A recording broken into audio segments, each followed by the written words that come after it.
As much as it feels like this type of game is just continuing to go out of style, Black Ops 2 made enough exciting changes to its campaign structure to really stand out. The branches that cause missions and story beats to insert or remove themselves from the overall narrative are less obvious than they are in many of the other big player choice games. This led me to wonder if I was always doing it right or not. And though it's getting pretty long in the tooth these days, this is the best that Call of Duty multiplayer has been since Call of Duty 4.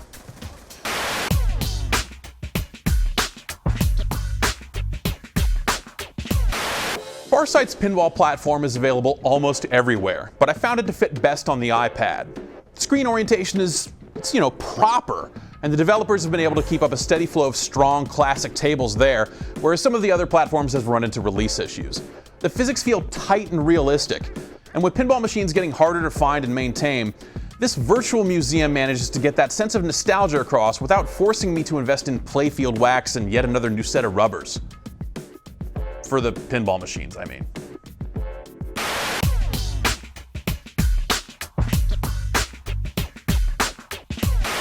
Fighting game stories are typically insipid nonsense, but then most fighting games don't have a wealth of RPG storylines to draw from and update. Half of this game is a visual novel, but getting official Persona 4 crossed with Persona 3 stories was enough to get me to read through every last word. And it sure doesn't hurt that the fighting side of things is quite a lot of fun. Sorry, Europe.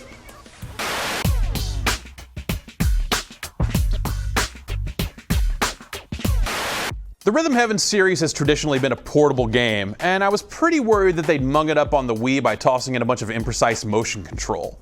It's a rhythm game. Precision is everything. And this game has plenty of it. The rhythmic mini-games are extremely charming, and overall, the whole thing has a lot of variety to it. This series is right up there with WarioWare and Animal Crossing as one of my favorite Nintendo franchises.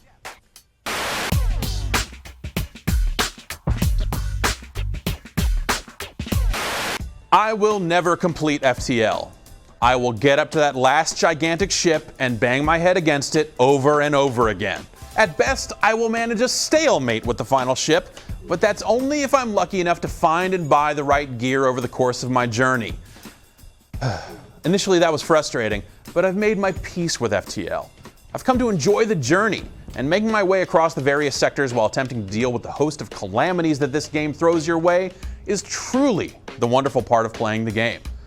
On top of that, I really love the music. Just awesome.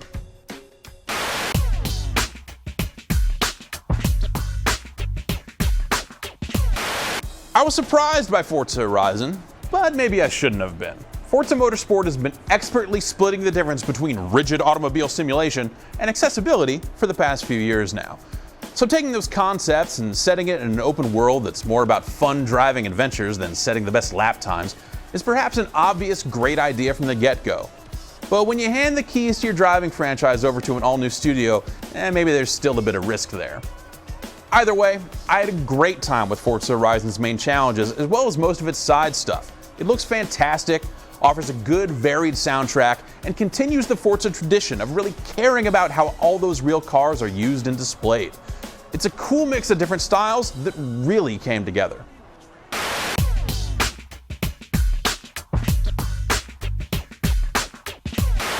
It's sort of a shame that you can't rewind the internet and play Fez when everyone else was playing Fez. Because watching people come together to puzzle out what the hell is really going on in Fez was a big part of what made it all so cool.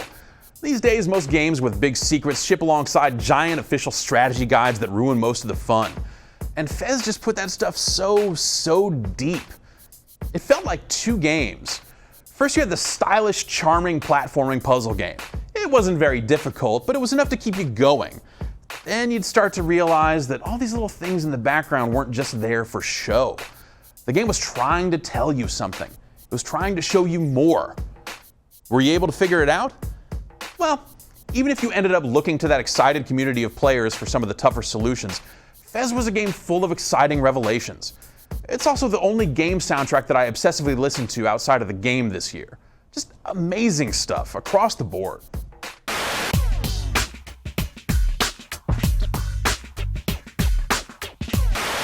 Once you get past that sinking, slightly cynical feeling that comes whenever a strategy game gets rebooted as a first-person shooter, Syndicate stands on its own. It stands out from the other first-person shooters by giving you an interesting set of powers to play with as you hack terminals, guns, and even guards themselves. And it lets you sort of play around with those powers and use them a lot, rather than sectioning them off and forcing you to save them up just in case something crazy happens. I found the campaign to be interesting, but the 4-player co-op is where I really got excited. Running the missions with different crews on different difficulties and leveling up all the powers and guns and ship upgrades. We talk a lot about power fantasies when we talk about modern games. Syndicate is that same type of power fantasy, but those powers are just a lot cooler to play around with compared to what you get out of most shooters. It's a fast-moving, fast-thinking adventure that really stood out to me.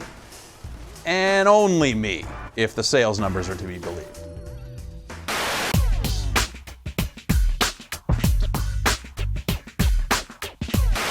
If the first reaction to Syndicate is that slightly sinking feeling that the games you used to like as a kid are never going to come back in style, then XCOM Enemy Unknown should be a pretty encouraging step that all is not lost. Yet. The team at Firaxis managed to create a kinder, friendlier XCOM that doesn't stray that far from its turn-based strategy roots. There's plenty of base management, and research, and engineering, and walking into a room only to realize that it's completely packed full of enemies and your entire team is as good as dead. And it's got that big budget look and feel that further separates it from the quirky little strategy games that comprise most of the genre these days. Yeah, it had its share of bugs. And it's sad in some ways that games with a lot of little issues are still the best games of the year. But those issues didn't prevent me from having an outstanding time with XCOM from start to finish.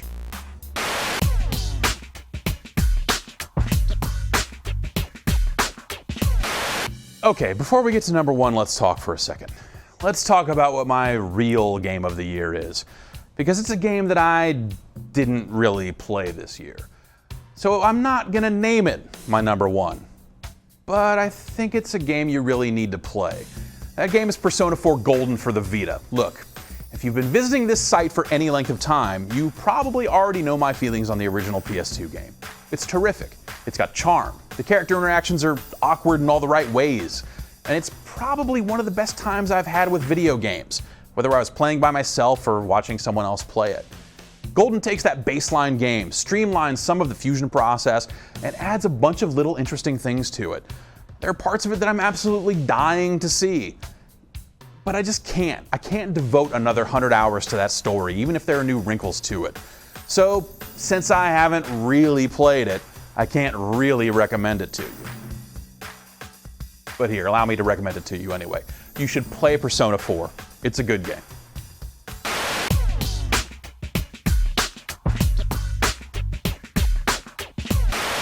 I never saw this coming.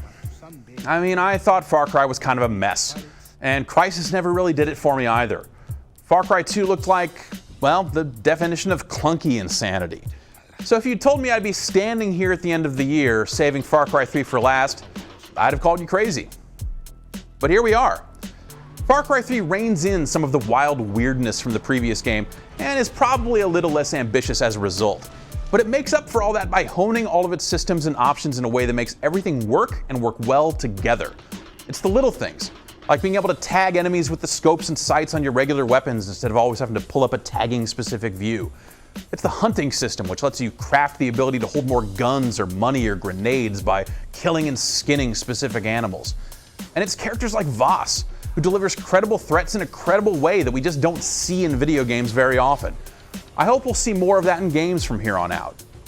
Its story, yeah, it has plenty of holes. But even after I finished the game, I found myself drawn back in to take over every outpost, hunt every animal, and climb every radio tower.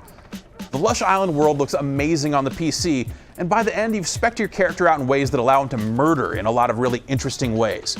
From taking human shields to just sniping through heavy armor from 150 yards away. The gameplay, the time I spent actually playing Far Cry 3, is the best time I've had playing games all year. You can pick that statement apart and try to decide if that means it's a bad year for big games or a great year for independent games or whatever. But the statement stands no matter which way you look at it. Far Cry 3 is my game of 2012.